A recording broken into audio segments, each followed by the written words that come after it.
రెండేళ్ల కాంగ్రెస్ పాలనలో రాష్ట్రం అతలాకుతలమైందని ఆరోపించారు బీఆర్ఎస్ లీడర్లు. కేసీఆర్ తెచ్చిన పథకాలనే పేరు మార్చి ఇస్తున్నారని విమర్శించారు. జూబ్లీహిల్స్ బైపోలకు టైం దగ్గర పట్టడంతో ప్రజల్లోకి వెళ్తున్నారు బీఆర్ఎస్ పార్టీ లీడర్లు. 10 ఏళ్లలో తాము చేసిన అభివృద్ధి చెప్పుకుంటూ ఓట్లు అడుగుతున్నారు గులాబీ నేతలు.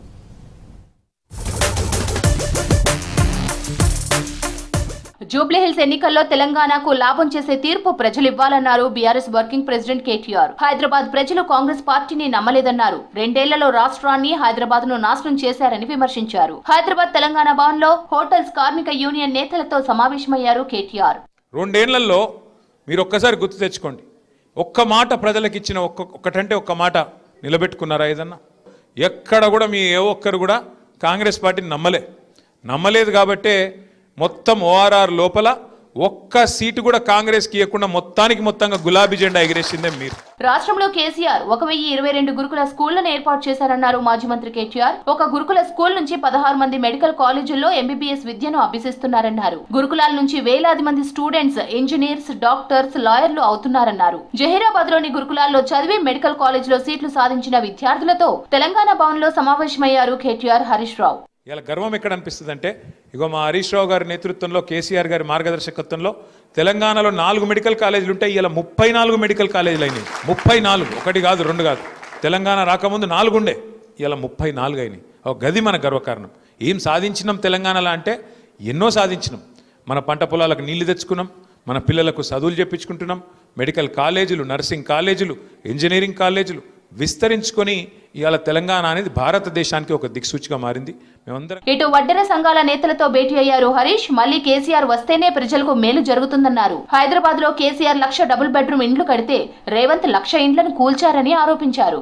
వడ్డెరలకు రేపు స్థానిక సంస్థల్లో గాని, రేపు మున్సిపల్ ఎన్నికల్లో గాని, రాజకీయంగా గాని, సామాజికంగా గాని, ఆర్థికంగా పైకి రావడానికి మేము సంపూర్ణమైన బాధ్యత తీసుకొని అన్ని రకాలుగా సహకరిస్తాం. ఆ రోజు మీరు అడగకపోయినా కేసీఆర్ గారు 1 ఎకరా భూమి మనకి ఇక్కడ హైదరాబాద్లో ఇచ్చిండు. కేసీఆర్ గారు, బీఆర్ఎస్ పార్టీ అన్ని కులాలకు హైదరాబాద్లో మంచి స్థలాలు కేటాయించింది. మరి రేవంత్ రెడ్డి వచ్చి 2 ఏళ్ళ ఒక్క ఇటుక పెట్టిండు? ఆయన ఒక్క భవనం కట్టిండా? జాగృతి అధ్యక్షురాలు కవిత సంచలన వ్యాఖ్యలు చేశారు. కేసీఆర్ చుట్టూ ఉన్న కొందరు ద్రోహులు బీఆర్ఎస్ కు నష్టం కలిగించారన్నారు. సమీక్షలు జరిగి ఉంటే బీఆర్ఎస్ ఓడిపోయేది కాదన్నారు. అటు రాష్ట్రంలో బీజేపీ ఎంపీల అవినీతి చిట్టా తన దగ్గర ఉందన్నారు కవిత. త్వరలోనే అవినీతి చేసిన వారి చిట్టా బయట పెడతానని చెప్పారు. నేను బలంగా నమ్ముతున్నా, నేను ఎంపీగా ఓడిపోయినప్పుడు ఆత్మ పరిశీలన చేసుకొని ఉంటే బీఆర్ఎస్ పార్టీ మొన్న ఎన్నికల్లో ఓడిపోయేది కాదు. ఇక మనకు బీజేపీ ఎంపీ ఉన్నాడు, ఆయన ఉన్నా లేనట్టే లెక్క. అంతకుముందేమో బాగా మాట్లాడేది, మాధవ్ నగర్ బ్రిడ్జ్ ఎందుకైతే లేదు అని తెల్లారులేస్తే అదే మాట్లాడేది. మరి ఇంతవరకు మాధవ్ నగర్ బ్రిడ్జ్ అట్లనే ఉన్నది, ఎక్కడ వేసిన గొంగడక్కల్లాగా. ఇక్కడ కే ట్యాక్స్ నడుస్తుందని నేను ఇవాళ అడుగుతున్నా. ఇప్పుడు ఏం ట్యాక్స్ నడుస్తుంది అరవింద్ గారు? మీ ట్యాక్స్ నడుస్తుందా? జూబ్లీహిల్స్ ఉప ఎన్నిక కోసం ప్రచారాన్ని ముమ్మరం చేసింది బీఆర్ఎస్. షేక్పేట డివిజన్ లో Reliance Jubilee gated community apartment లో ఏర్పాటు చేసిన సమావేశంలో పాల్గొన్నారు కేటీఆర్. బీఆర్ఎస్ పార్టీ అభ్యర్థి మాగంటి సునీతను భారీ మెజార్టీతో గెలిపించాలని కోరారు.